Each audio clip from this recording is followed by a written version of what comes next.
अस्सलामु अलैकुम रहमतुल्लाहि व बरकातुहू। মিলাদুন নবীর উপলক্ষে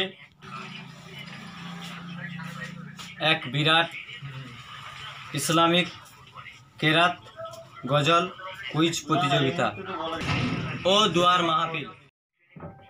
পরিচালনায় নিশ্চিন্তপুর যুবকবৃন্দ। স্থান নিশ্চিন্তপুর জামে মসজিদ। সময় সকাল 10টা হইতে বিকাল 5টা পর্যন্ত। তারিখ হলো 24শে কার্তিক মঙ্গলবার, ইংরেজি 10/11/2020। প্রতিযোগিতাগুলি কেরাত সূরা 3 বয়স 15 বছর ঊর্ধ্বে। দ্বিতীয় নম্বর সূরা ফিল বয়স 4 থেকে 15 বছর পর্যন্ত কেরাত তেলাওয়াত করতে পারবেন। গজল নাতে রাসূল সাল্লাল্লাহু আলাইহি সাল্লাম সময় মাত্র 5 মিনিটের মধ্যে শেষ করতে হবে। এছাড়াও থাকছে ক্যাবলামুখী বয়স 5 থেকে 15 বছর পর্যন্ত।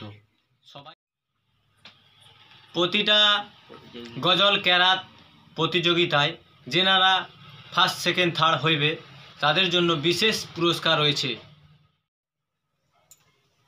দোয়ার মাহফিল বাদ মগরিব হইতে রাত্রি 12টা পর্যন্ত দোয়ার মাহফিল হইবে।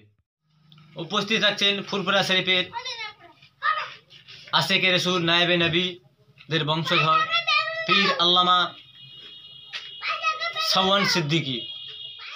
উপস্থিত থাকবেন নিশ্চিন্তপুর গ্রামের জামে মসজিদের পেশ ইমাম মৌলানা আলহাজ হাজি নজরুল ইসলাম চৌধুরী। প্রতিযোগিতা যেনারা করবেন তেনাদের জন্য একটা মেসেজ, আপনারা আমাদের সাথে কন্ট্যাক্ট করতে পারেন। এখানে কন্ট্যাক্ট নাম্বার দেওয়া হলো।